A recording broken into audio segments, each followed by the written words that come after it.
Okay, this is the fourth in-class meeting.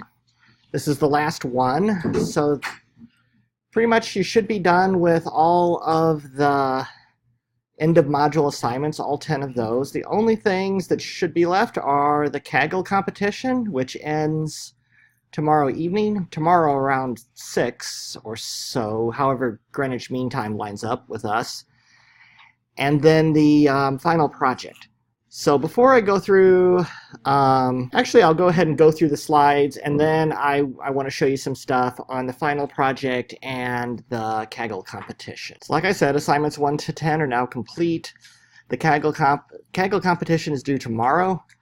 The final project is due on April 27th. However, that's like the last day I think I can still get it graded and get your grades in on time. I know some of you are graduating, so if you want to send that to me early, I can submit your grades individually once they open the system. So as soon as you send me your final project and everything else is in, you'll probably have a grade from me in a day or two. Just depending on, if it's the middle of the week, depends on how my week is going, but you'll probably have one by the following weekend. So, okay, I'm not going to repeat everything that you saw in the videos from these modules, but I do want to just give you some of the highlights of these.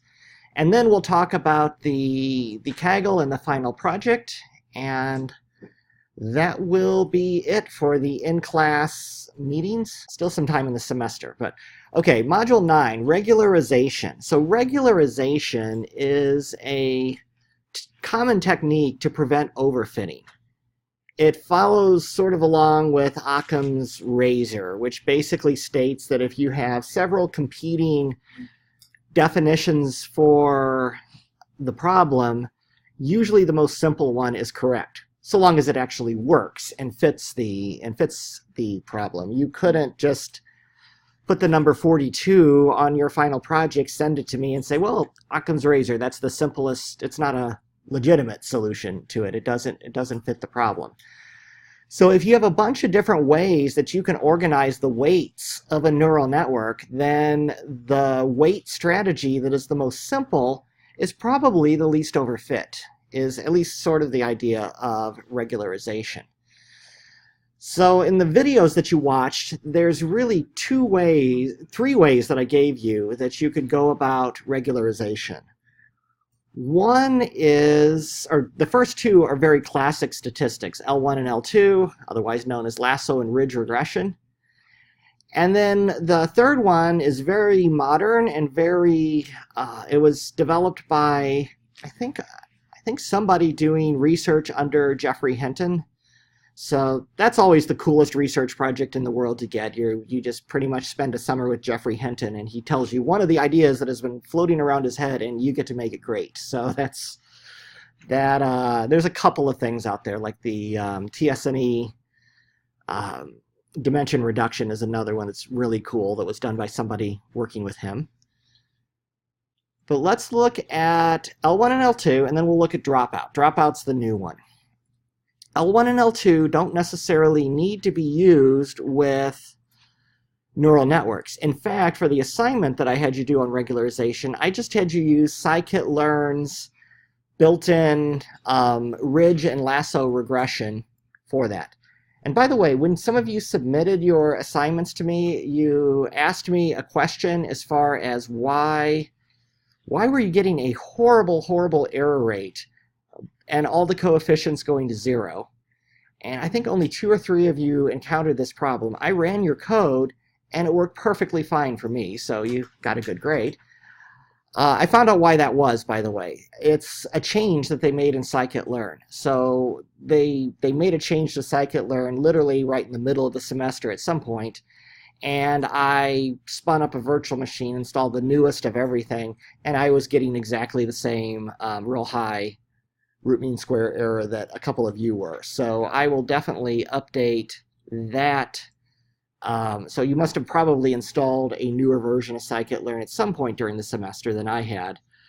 So that's one of my tasks that I always do about a week before every semester starts, is I run every single notebook, rerun it with the latest of everything, and ensure that there's no errors. It's one of the annoyances with this type of software. I had to rerun a model at work that I had not touched in 2 years.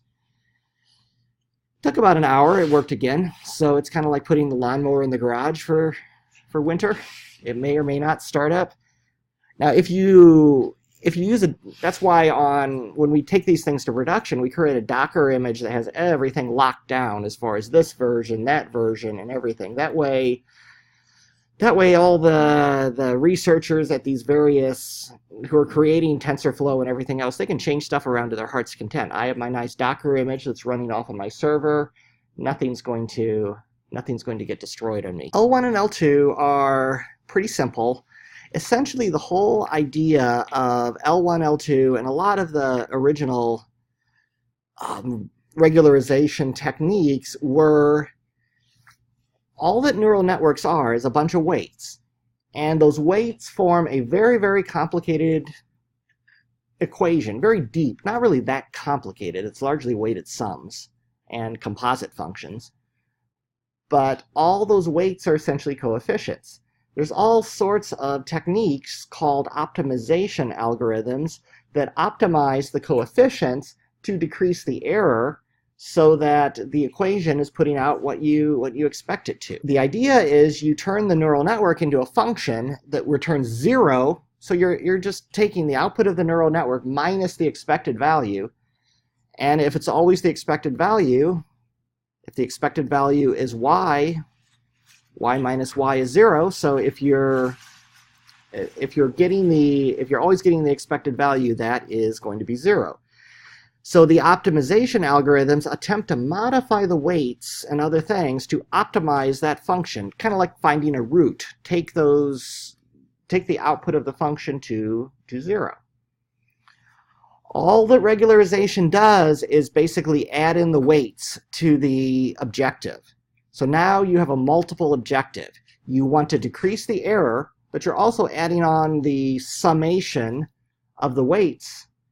And now you have a second goal. Your goal is first to get the weights to a point that they are going to not have a large error, but the second is to keep the weights crunched down. So you've added the weights into the objective. You don't want your two objectives to be equal. My boss all the time comes by and it's like, okay, this is our highest priority. Okay, compared to yesterday's highest priority, which is the highest priority? And the answer usually is yes, but they can't both be. So what you do, that's what that alpha coefficient on both of these formulas you see is that says what the weighting is between, do you want to scrunch the weights close to 0, or do you want a good error rate? Usually alpha is not 1. It's certainly never higher than 1. You would not want to make the goal of pushing the weights to 0 to be higher than getting a good error function. The reason that some of you were seeing the really bad error rates is they changed the way that you communicate alpha to the regularization functions. So it was effectively thinking that your only objective was to make the weights 0. So that's why you saw you saw all the coefficients 0 and a really bad error, because you told it essentially your only objective is to have low weights. So it's like, oh, that's easy. Let's just set them all to 0 and done. So that's why some of you were running into that. And then the way that you do this, so you have the sigma summation. That doesn't mean from 1 to W. That means for all of the weights. Notice you have to have an absolute value or an absolute value-esque thing, like a power, an even power. So if you square something, that gets rid of negatives. It works like an absolute value. The reason for that is weights are plus or minus, so they sort of straddle the origin at 0. So you want to squeeze them, not just push the positives to 0 and let the negatives go crazy. So that is why we have the absolute value on the lasso and the square on the ridge. And by the way, if you take we don't do this, but if you do an interview, I think we've used this maybe once or twice as an interview question, but explaining the difference between lasso and ridge, or L1 and L2 regularization, is a common interview question. You basically, I mean, the answer is you're trying to decrease the weights to have more simple solution that is not overfit. If they ask you L1 and L2 and you want to seem really smart, you can say, oh, the lasso, by that you mean the lasso and ridge methods of regularization. And if you remember that lasso has the absolute value and that ridge has the square, the slides get into why they behave differently, but the big difference is lasso desires to entirely eliminate coefficients if possible. So if it can it's called feature selection. So given all the inputs, try to get rid of some of the inputs. Try to figure out what best you can do with or you can do without. So I have part of the video where I show the graphs of these two, and that makes it a little more evident why one acts. It's basically the sharpness at the origin for both of these. But the lasso is more feature selection. It will eliminate entire neurons and entire inputs, if at all possible. So it's more try to tell me what you really, really need. Whereas ridge is the one that's more commonly used. L2 seems to be more commonly used than L1, is more just about keeping the weight simple, rather than eliminating neurons entirely. And the miles per gallon data set. So this is the miles per gallon using just a linear regression. And by the way, a linear regression is a weighted sum, just like a single neuron in a neural network. So linear regression is a type of GLM, generalized linear model. A neural network is nothing more than just a whole network of those. All this stuff just builds on what was there before. But here you can see the coefficients in linear regression. You can see the ones that are very negatively associated to the miles per gallon. This is the 1970s. So origin 1, that basically means is it made in the United States. So a little bit sad of US manufacturing at that time, that pretty much the greatest predictor was it made in the USA. Origin 2, I believe, was Europe, and Origin 3 was Asia. And the year also was important too, because as you move through the years, the cars tended to get better miles per gallon and continue to do so. This is what it looked like when you put it through L1. As you can see, L1 tries to entirely get rid of things. L1 very much wanted to keep the made in the USA tag, and kept the year. So pretty much the year and where was the car made, you can get a pretty good approximation, at least in this limited range of cars that we have here. Modern cars, these would be entirely different. L2, you can see it keeps them smaller. It looks almost like the unregularized one, but it's not trying to completely eliminate some of them. But you can see that the importances are still there. And the direction of these is important. So anything that's going to the right, those are things that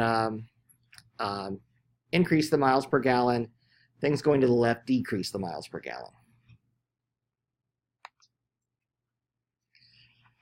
Dropout is a really cool and just utterly simple algorithm. It's really cool. If you haven't read a lot of AI research academic papers, kind of like you get to do on the final assignment, this is a very readable one, and it uses very much the terminology. I have a link. I believe I have a link to it in the. If not, just do a Google on Dropout academic paper, and it'll take you right to it. But it's a very readable one, and it's a relatively simple algorithm. It's not doing an insane mathematical proof like some of these do. It essentially works by dropping out neurons just during training. So in Dropout, you hear about neurons being dropped out. This is only during training. So when a neuron is dropped out during training, essentially its weights can't change and it does not contribute to the output of the neural network. Overfitting happens when one individual neuron gets really, really good at its particular job, and it is specializing on one little piece of the curve that you're trying to predict. So the just everyday analogy that I would give to this one that I've heard applied to this is it would be like, and you pick some dropout, you pick maybe 20%. That's a pretty common one, and you choose, and usually you only drop out on one layer. So you specify a layer, you specify what the dropout is. It would be like at my company if they decided every morning it would just be a surprise. They would go through and they would tell 20% of the workforce to just go home. You have the day off. This would be awesome, actually. But I don't think they're going to do it. The idea is, though, what happens if 1 in 5 of your coworkers basically goes away for the day? And something comes in that only they knew how to handle. Well, you're going to have to learn how to do that. You'll find whoever knows how to do that job the best. But that prevents overfitting. Those workers who are really saturated in dealing with one particular thing are not there, so less experienced workers have to deal with that, and it deals with sort of the saturation effect. Another thing that is great about Dropout is neural networks are inherently stochastic or random.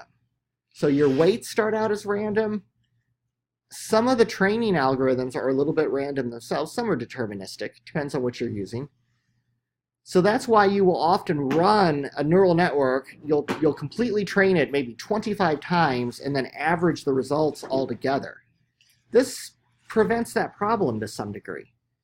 Because if you think about it, each time you go through and train it, you're dropping a different 20% of the neurons.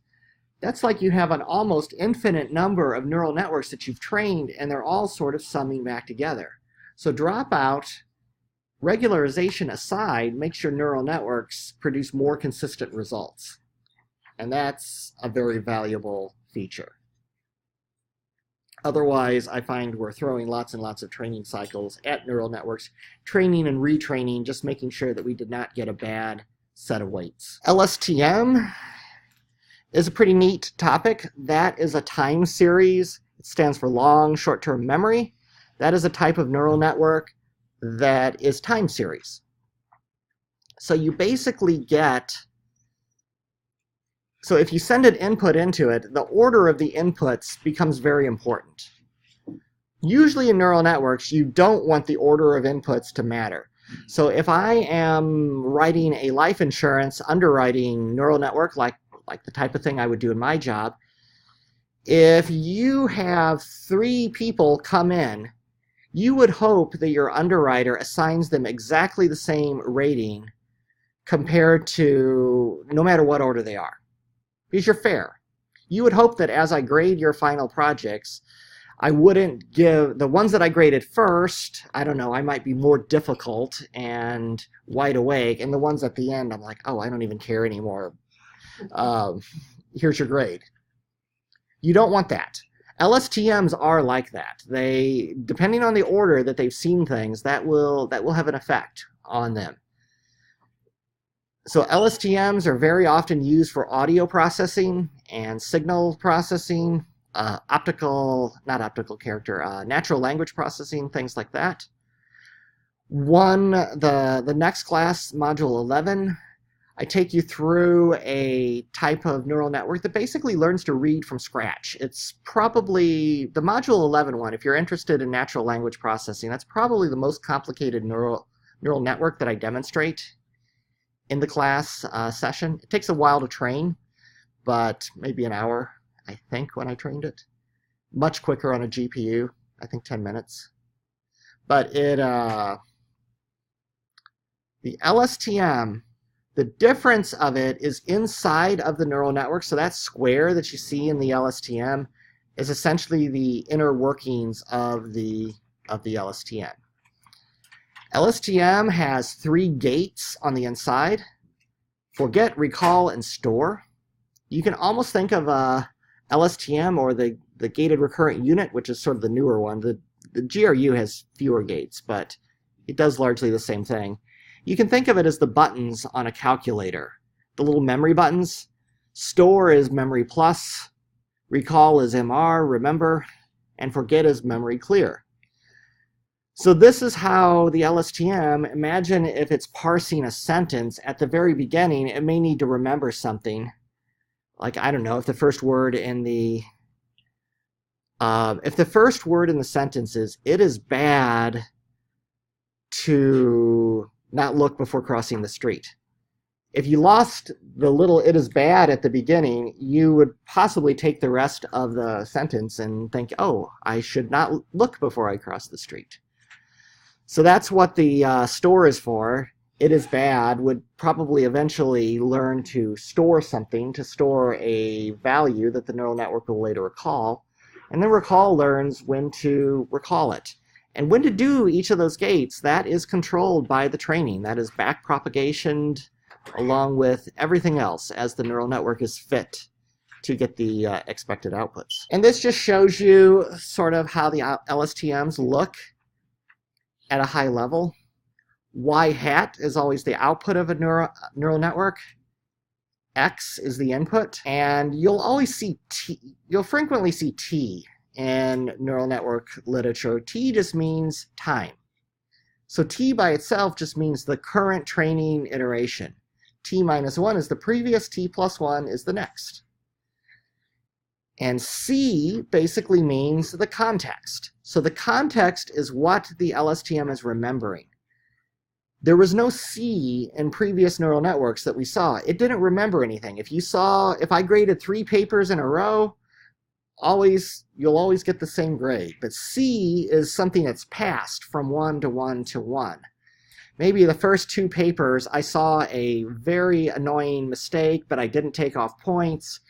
Then I see it on the 3rd one. I'm like, dang it, did they not learn that? And I mark it off. I mean, that would be very unfair, and I don't do that. But that would be an example of what you're trying to avoid in the other ones. But the C would somehow communicate that to when I was grading that 3rd paper. And how it remembers this is inside of a LSTM unit. So this is a neuron. This is a more complicated neuron. You have the context flowing in from the previous one. You also have the Y hat, so the output of the whole thing flowing in from the previous one. There's lots of multiplies going on in here. You see there's 3 multiplies. Those are the coefficients that are controlling each of the 3 gates.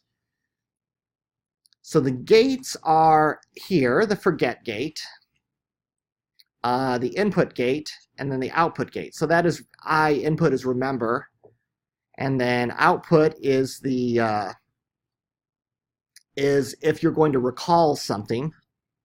C is the context, and C with the little tilde on top of it.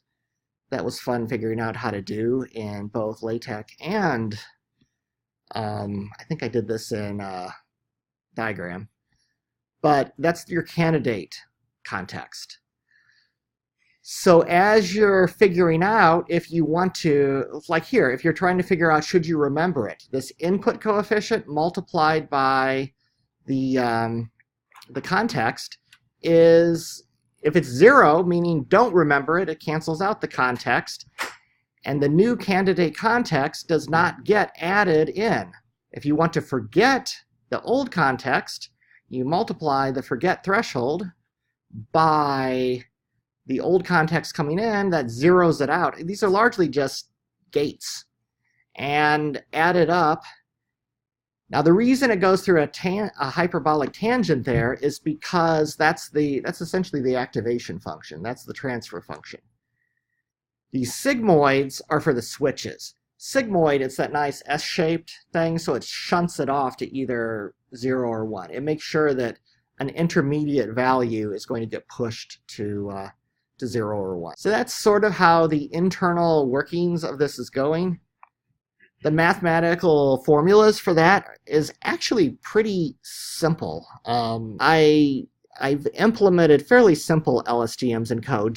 That's when I truly, I mean, there's TensorFlow and there's other things to do it, but until I write a little program to do it, that's when I truly sort of understand it. But this is really pretty simple. S means the sigmoid function. You're essentially calculating the forget gate first. The B is the bias, because you always have the bias in neural network. That's the bias neuron. All of the weights. This is vector multiplication. So you're multiplying all of the weights for the forget gate times the vector of the output previous times the input. And for this one, you can think of it as just one input. That calculates the forget gate, because that was the weight of the forget gate times the previous input, all through a sigmoid function. And a sigmoid function makes sure that if you're at about 0.75 or something, it just pushes it all the way up to 1. You calculate the input gate threshold. Finally, next you calculate the candidate context that you're going to put in, which is essentially the weight for the context. So these weights for the gates, forget, input, and context, that's how you're learning. That's how it's learning when to forget, when to remember. Multiplied by all of these, they have biases, just like any other neuron connection. You get your new candidate. Now that you've got your candidate, you multiply the previous candidate. I mean, the input is selecting if you remember it. Forget is selecting if you forget the previous context. So that's your candidate one going in that you just calculated, which was based on your previous output. So it's constantly sort of rebuilding itself based on the output. Now you just have to figure out if you want to output anything from the context. Same sort of process. These are all weights plus bias. That's your typical structure in a neural network.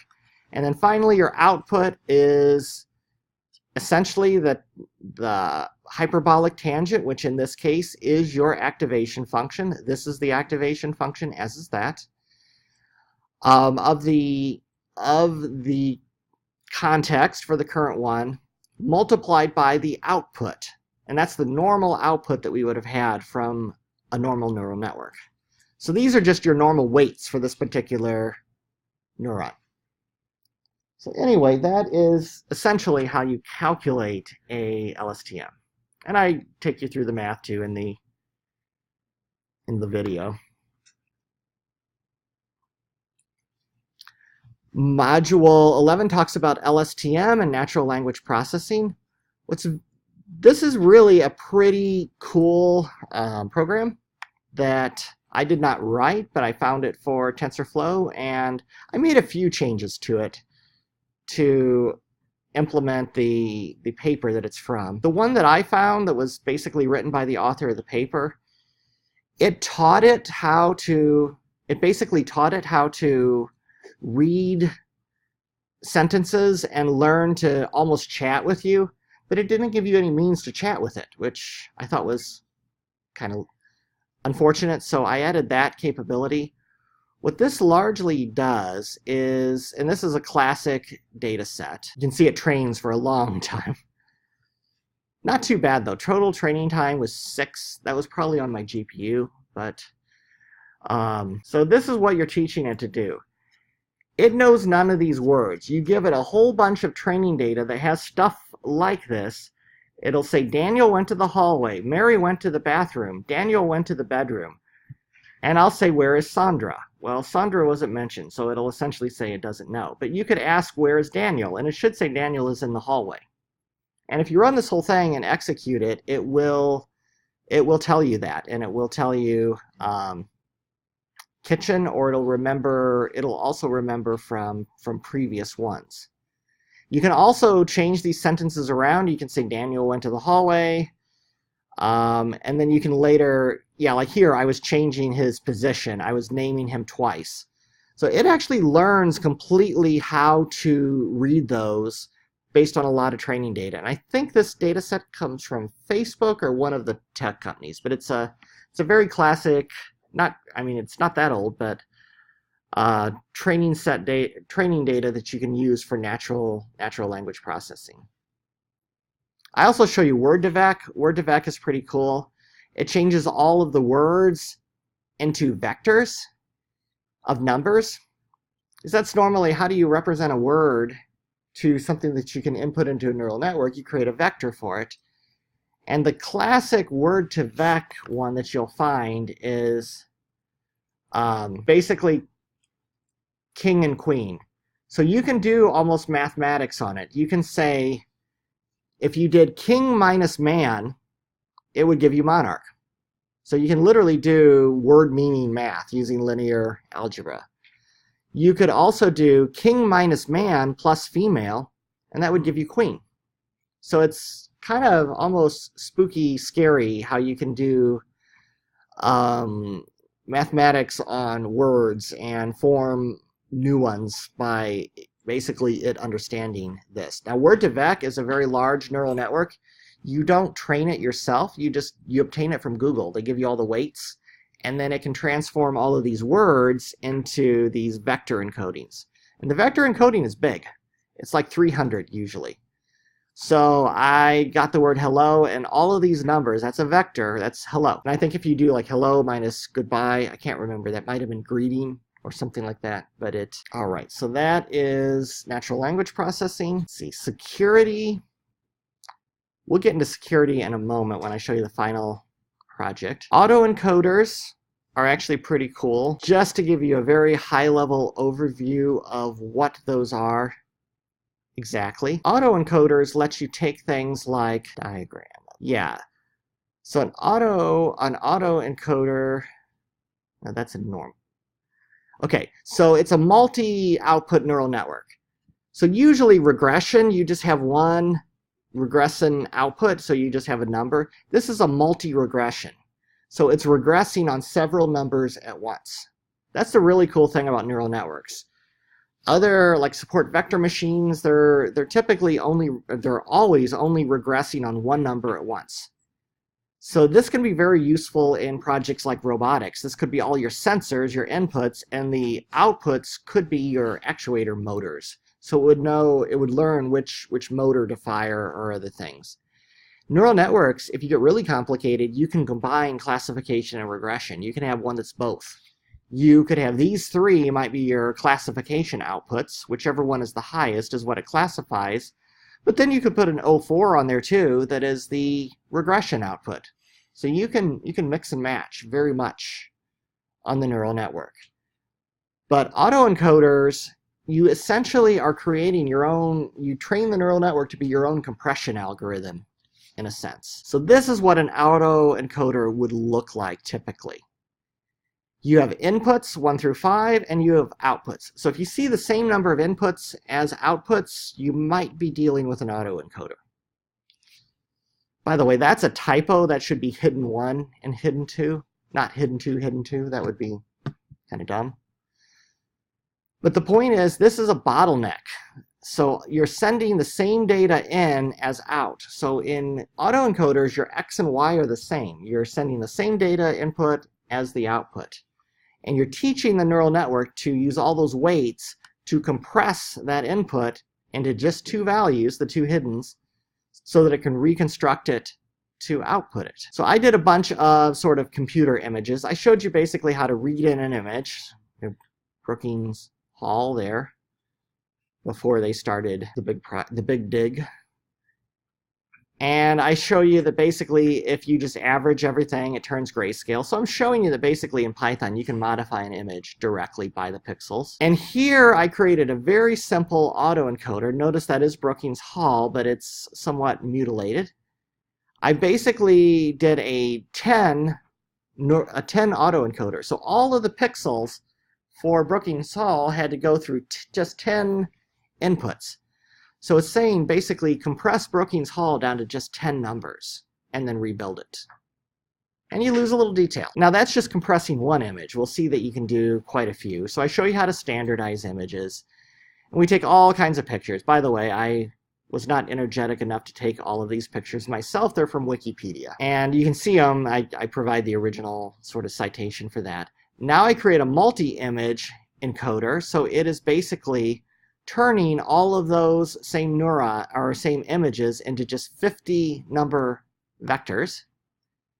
You can see some of them encode better. Brookings Hall encoded almost perfectly. Graham Chapel, it's an issue. I don't even know what that is, but it did not compress nearly as well. But anyway, you teach the computer to compress based on the input image. And then one more thing on autoencoders, you'll hear of denoising autoencoders. These are really pretty cool. You take an image like Brookings Hall, you put noise into it, and you train the neural network on the image with the noise and without the noise, and it actually learns to remove the noise from it. So we get to there, it trained it, takes it a while, and then basically training it, I give it pictures of Brookings Hall, and it's able to rebuild it. So it sort of learns around the edges of each one of those rectangles. What should I put back into it? And it's not necessarily always a perfect restore, but it's doing really pretty good here. And the trials are completely different images than the couple of buildings that I built it on. And also, I'm just randomly putting in noise here. So this is not the training set. This is a test set, and it's sort of rebuilding those. If you play with it enough, like those people that are standing there, if the boxes completely occlude the people, they don't come back, because they would have no idea that. Okay, and then the last one that module just talks about AWS. And if you do a lot of serious neural network and this sort of thing, this is definitely the way to do it, because you can buy expensive GPUs and put them on your computer, and if you think driving a sports car off the lot is pretty fast depreciation, it's nothing compared to a GPU. So I don't really buy those anymore. I mainly use cloud compute instances, but they really do help. And if you look and the way that I set it up, and I show you I give you a link to a blog post that I had on how to do this. But when we're using Jupyter Notebook, the URL is just you launch Jupyter Notebook, it runs this console window, and then you use it through a browser. The technique I use is, rather than running the Jupyter Notebook server on my computer, I run it off in the cloud somewhere, and you then use the browser on your computer. So I'm using my nice computer that I have here that I have access to, but that Jupyter Notebook that I'm working with might be a 64-core GPU machine off in Amazon Cloud somewhere that's really, really powerful. So I've somewhat stopped buying more and more powerful laptops, and I just use cloud computing more so. Now, I like the computer to be strong enough so that I can test stuff on it and run it when I need to, but I really do like running that in the cloud. Now, if you look very closely at most of the video recordings that you watched, if you go to the URL up at the top, it's not localhost and it's not 127.0.0.1. I'm actually running all of those examples that you see recorded in the cloud, and the reason I did that is I was recording them at the Washington University video studio, and the computer that they have there is great for recording, but it is not a powerhouse of machine learning. And I also didn't want to go through all the trouble of telling the university how to install Jupyter Notebook on their video computer and what that's going to do, so I just would always launch a Jupyter Notebook server that had all the compute power that I needed, and then I would just access it through the internet while I was at WashU, and then when I was done, I'd just shut it down. Because I don't want to leave something, the GPU instance is about 90 cents an hour, which is not bad. So, but I don't want to leave that running if I'm not using it, because 90 cents an hour does add up to a decent sum if you let that run all month and don't touch it. So if you're doing this kind of stuff for serious research, so like when I compete in a Kaggle, that's what I use. Okay, so that is essentially all of the modules. Some of those you've looked at, some of them you have not yet, because some of them are coming in the next few weeks. Let me take you through just some information on the Kaggle, then we'll take a break and we'll talk about the final project, and then that will be it. Barring any. Let me pass around the sign-in sheet. Okay, so the Kaggle competition, I have been watching the leaderboard. A number of you have been submitting quite a few of these. So, and I can see you guys have created some teams as well. So here is, like, that's a team. That is several of you working together, which is perfectly fine.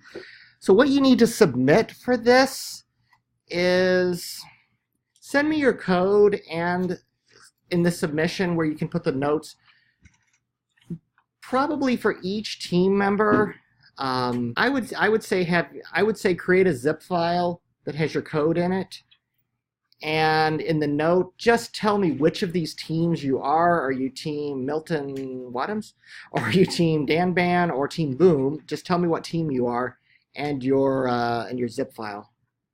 Don't all say your Team Boom, because that'll cause Team Boom to. And by the way, Team Boom is actually not in this class, so this is open to the public internet. So I frequently, the last semester we actually had a Kaggle master join in who was a student at this time. Now he's working for a company in New York. But these two individuals, that's Chengxi, who was a student here, I guess about a year and a half. He took the class the first semester that I took it, and he just can't get enough. So he worked for me as an intern too. I did offer him a job, but he's now working for the IBM Watson team. So I don't know that I blame him for that. But he did very well in the class, and the second team up is, you guys are pretty close to him. This team could potentially overtake him.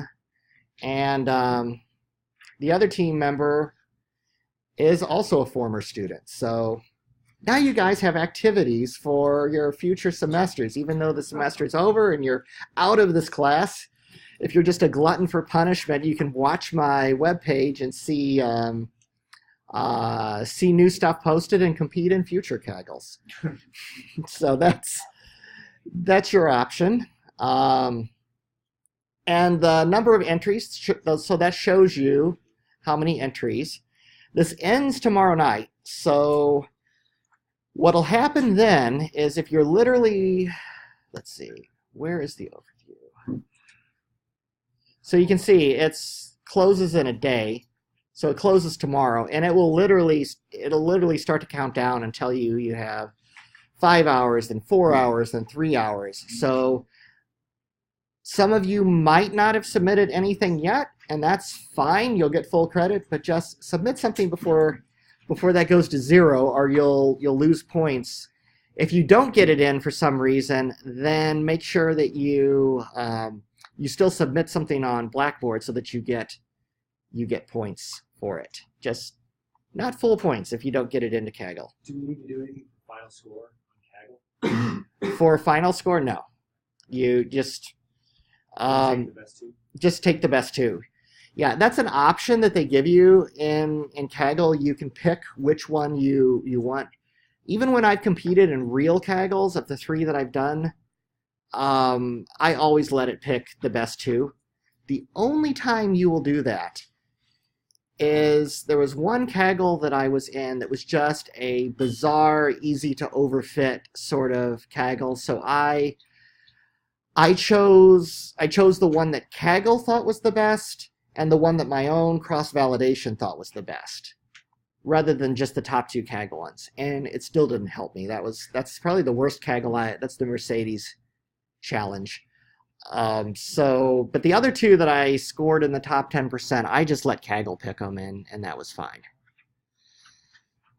you'll see the private leaderboard when it ends. So there's a chunk of this data that is sitting in the back, and if you've overfit, then you might fall a little bit on the leaderboard. If you've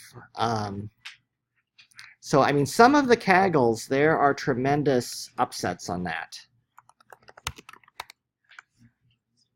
So like Kaggle Mercedes is probably one of the most famous ones. If you look at the leaderboard, so when yours ends, you'll see all of your scores here, and you'll see these little arrows. Most of those will be 0. That tells you how many positions you gained or lost when we went to the final. In most Kaggles, these are very small number. Like if you look at the auto group, there's not a big shakeup here. So look at the top 10. Nobody moved. The only thing that happened when they released the final scores is those two switched places. That'd be a little annoying. You were number 2 and get flipped down to 1. Nobody really radically dropped. Find a radical drop. There's not really many there. And if you look at the little dots under their names, if you have a lot of dots, like if you have those full, that's a Kaggle Grandmaster. So that's a really advanced person doing that. And usually you'll see the top somewhat dominated by those guys. If you look at Mercedes, this was a bloodbath. Notice you have the guy in number 5. That's the first competition he ever entered. And he shot up 2,753, and there were only like 3,000 people in there. So he went from near last place to 5th. The reason for this is the data set was horrible. It was lots of outliers that were mixed and different between it. So you were not really able to predict anything. So absolutely nobody in the top 10 stayed there. You had people, I don't remember if it was him, but a few of them saying, oh, I just thought I would enter a Kaggle. I took a class on it, and oh, thank you. And then all of a sudden, they're in the top, the highly coveted top 10 positions. So this was a lottery, essentially. And by the way, I did enter this one myself, and I got nailed pretty badly. So where am I at? Yeah, I am at position 1499. I dropped 1,300 points, and so if you look at that before that, I think I was around 60 or 70. I was at 30 even for a little while. I was at 2 briefly, but if you notice, I only did 17 submissions because I could tell by the structure of the data and by what my cross-validation was doing, I knew it was essentially a lottery, and I gave up. I was at position 2 and just, which was very frustrating because I've tried very hard to get to that, but I was just very, it was no particular skill on my part that I was at number 2. I mean, it was a decent run at it, but it basically, I knew that when the final one came out, I would probably shift greatly, so that's why I would normally do about 50 or so. So anyway, I did not look at the final leaderboard for this class. I don't think there'll be an upset. The data set is really pretty pure of that kind of thing. So anyway, we'll see if any of you change your position or not. I didn't know Cheng-Shi was going to do that. I happened to notice that just about a week ago, and I'm like, I texted him early. What are you doing? But yeah, he's trying other Kaggles. He's very interested in that right now. Is there a discussion out there? Is there a discussion? Yeah. Is there a discussion going? No. Well, he just put like how to. Oh, okay. He's helping. I did not notice that, but yeah, that's very good. Well, and when you post conversations in here, it shows your place. So So sometimes I'll see, like when it's a very quick way to filter it. So I'm in Kaggle and I know, okay, I'm at about 30 or I'm at about 100. If I see tips from people and I'm at 100 and they're at about 500, I realize, maybe. But yeah, and in Kaggle, you're ranked in several ways. So that's me. I'm an expert, so I'm like one below a master. I need to do more of these. I've only done 3. But yeah, and it shows you your rank. Like I'm 3,300 of 81,000 people in Kaggle. So I mean that's cool, but there's some fairly major people, and then they also rank you on your discussions. I tend to not contribute much to, or you can contribute your code, and I'm greedy. I haven't contributed any kernels. I might do that someday. But the real thing to look at is what percent you are. The top 7, top 10, so those were both top 10, so those gave me bronze medals, and that's what gave me that next tier up. But anyway, that is Kaggle. We'll go ahead and take the 10-minute break right now, and then when you come back, I'll show you just the last options on the final project and how that works, and then that will be it. So we'll start up at about 7:12.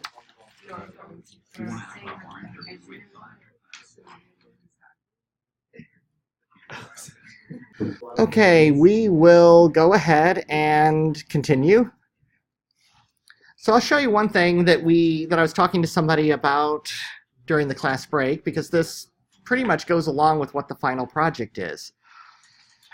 So as far as how you get academic papers and ideas and whatnot accepted, you publish in either a journal or a conference or on archive. There's also, this is becoming, the physicists created archive, ARXIVE. Yeah, archive. So you'll see a lot of papers and other things posted to this. And you'll see, like if you click on my CV, some of the papers that I published, I'll link to here because I've updated them beyond what I originally published. So you can basically put them here.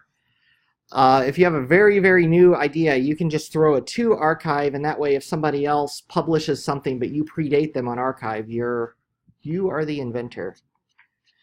But this is a conference, so an academic conference is a little different than an industry conference. An academic conference, you submit papers with your idea, your novel contribution to research, and they take your paper and they peer review it. They somewhat peer review it a little bit less for a conference than a journal, but the conferences are in computer science and neural networks.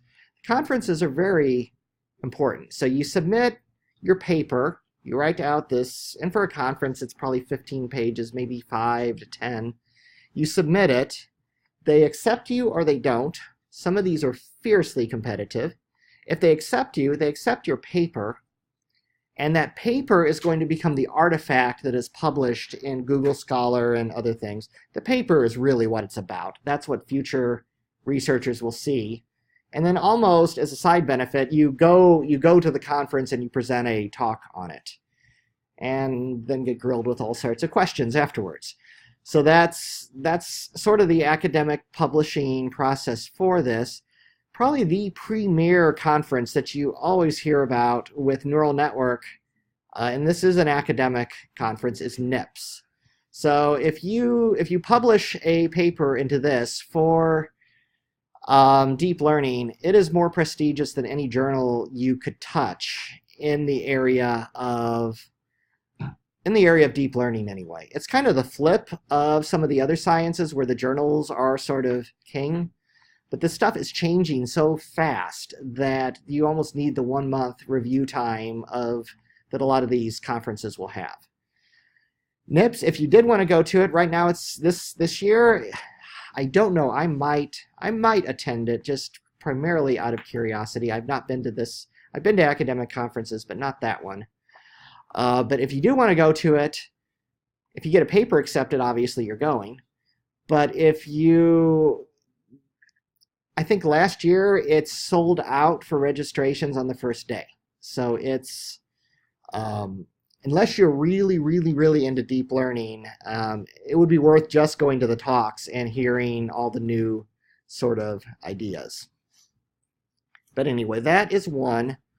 There's also journals that are quite good for that as well. But you sort of usually get your initial idea out there in the conference, and then you often you'll use journals as well. The end result looks largely the same. You see an academic paper, you don't necessarily know if it came from a journal. Usually length will give you some sort of a clue, but until you look at the title of where it came from.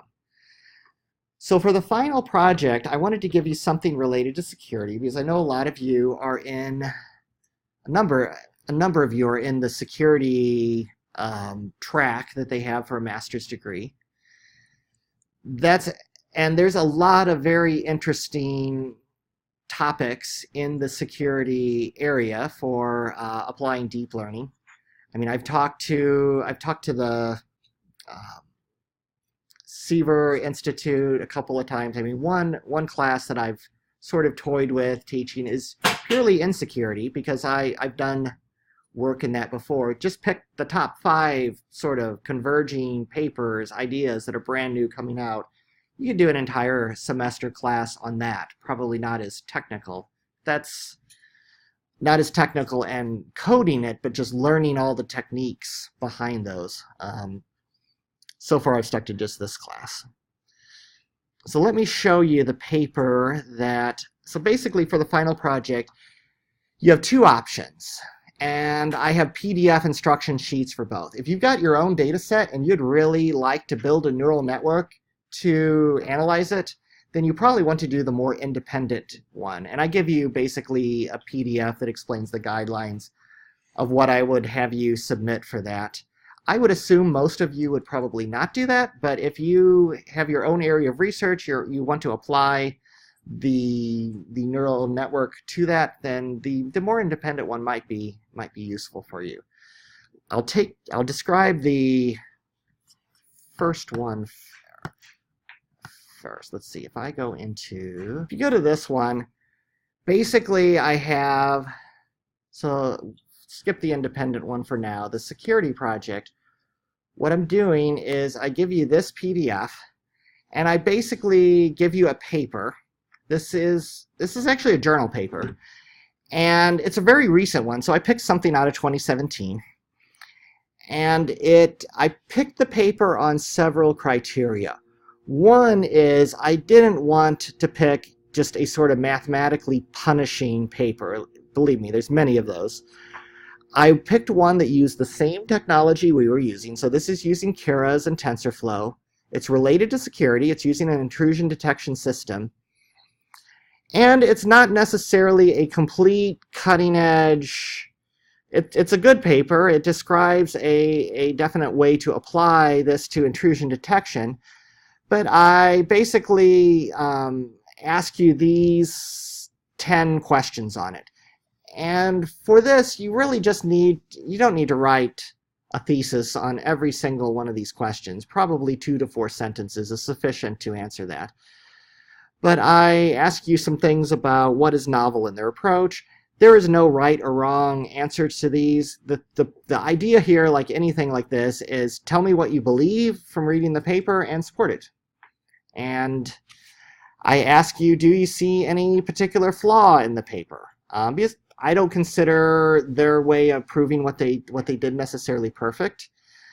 If you don't see a flaw, then explain why you don't necessarily, or just explain what you might have done differently. And these are the 10 questions. If you have any questions about my questions, definitely Piazza. If you just want to know what I'm. So I ask you things like, how was softmax used in the paper? What did you like about this paper? What did they do well? What are this paper's weaknesses? And remember, in papers, a lot of this, I mean, the thing that they'll tear you up on peer reviewing is how current and how relevant are your sources that you're citing? It's my only hint I'll give you on that one. The paper itself, so I'll just take you through these. One is, if you've taken security classes, you probably know the answer to this. What is an intrusion detection system, IDS? That's a very common area in security that they apply this kind of technology to. So just give me like 2 to 4 sentences. Just show me you know what that is. You might not get that from the paper. You might want to Google intrusion detection system. Wikipedia has an entire page describing that. What data set does this paper use? That's always very important, and that's when you're writing an academic paper on something like this, you have to decide, are you using what data set are you using? Are you using something from, are you using completely your own data set, or are you using something that maybe came from the one of the machine learning archives, or Kaggle? It may not seem intuitive, but often in some of these, especially if you're proving out an algorithm, you may not want to create your own data set. If you create your own data set, now you have nothing to compare it. You're now an island, and that can be dangerous for algorithm papers. So that's why these usually, and you have nothing to compare it to. If you create your own data set and you say, I ran my competitor's algorithm on it, so the paper you're trying to improve upon, and I ran mine, and here's my result, and it beat me running this other algorithm. Well, you've done both tests, and you're the guy coming out with the new. It's much better to say, so-and-so et al. Did this on the established algorithm. As they reported, had this result. I created my new algorithm, ran it on the same data set as them, and I got 10% better. And here's all the statistics that shows why this is significant. That's much stronger than just completely inventing your own sort of data set and going at it. But you want to use newer data sets. You want to use stuff that, and if everybody else has done the same data set and that data set's been beat to death and everybody's getting like 99% accuracy, that's probably not a good data set anymore. Like the digits, the minced digits that you see, that's probably not a good data set to write a new cutting-edge paper that you're going to put into a top-tier journal or conference. So what was their data set? Where can you obtain that data set? And when was the data set released? Describe the input and output layers of the neural network. Where do each of the inputs come from? This one you might need a little more than 2 to 4 sentences, maybe 1 per input and output. Describe the hidden layers. How did they determine how many hidden layers they used? Or do they even say? Sometimes they won't. What, if anything, is novel about their approach? Largely, you're looking for what they say is novel. I'm not expecting you to formally peer review this and say whether this is a novel improvement or not, but how do they prove or substantiate their results? What experiments did they run? And then give me details on their architecture. What software did they use? Hint, it's similar to what we're using. What was classification, regression? How did they use softmax? What did they use that for? And then what did you like? What did you dislike? And I chose this paper because it is really, it's not a top tier conference for sure, but it's not a predatory conference either. So it's kind of right in the middle. And I also liked it because it's relatively easy to read. It's pretty approachable, and it has the same sort of terminology that I've used in this class. So if you look at it, it's your typical sort of format for this. It is 15 pages. I don't think you'll complete with its citations and conclusion at the end. It's not, I mean, it's very, very readable. I've read through the whole thing just to make sure that my questions make sense. So anyway, this is your chance to then look at a paper, look at how they're measuring. They're giving you an idea here. They're regurgitating fairly common equations there, which is maybe not a plus. But this is the paper. So I would read through that. If there's any part of this that and it talks about LSTMs and much of the stuff that you'll see a lot of the terminology from the class here. So I thought this was a good chance to look at an academic paper, kind of in an idea. I know a few of you have been asking me about other papers very much related to this technology. If you want to choose another paper and something more complex, you're certainly welcome to do that too. So that's the one I assume probably most of you would do. If you would rather code than write about things, which is probably the one I would pick, you can also do the independent version. And this is just the write-up on that. Like I say up here, the final assignment is flexible. If you want to pick a data set completely of your own, feel free to pick it. I gave you a variety of data sets here. If you just want to code it and not really necessarily write about as much, you can pick one of these, or you can pick a data set completely of your own creation. And then I just give you the questions that I would want you to answer in the Jupyter notebook. How did you encode the input variables? How did you choose to evaluate the accuracy of your model? Were you dealing with classification or regression? Were there any missing data? How did you deal with it? And then any other challenges or difficulties. So if you've got a data set of your own, this would probably be, and you want to try it with Kira's, this would probably be a good one to choose. If you are doing the independent one, the couple of you that have, just send me an email, let me know that you're doing that and kind of what the data set is. And if you need any advice from me on that, definitely let me know. So that is the remainder. And by the way, the April 8th, that's just the date that I printed it. So that's not when it's due. That'd be bad. So if you have any questions about those, I know in graduate program, or at least when I was a graduate student, I would always commandeer whatever assignment it was to research another part of my thesis. So I definitely give you that option if you want to. All right, that is any questions? Okay, that is all I have for this time. If you have questions for me individually, I will be here. This will be our last class meeting, so this is not the end, but I've enjoyed meeting each of you. Submit the Kaggle and other things. If you have any further questions, just let me know.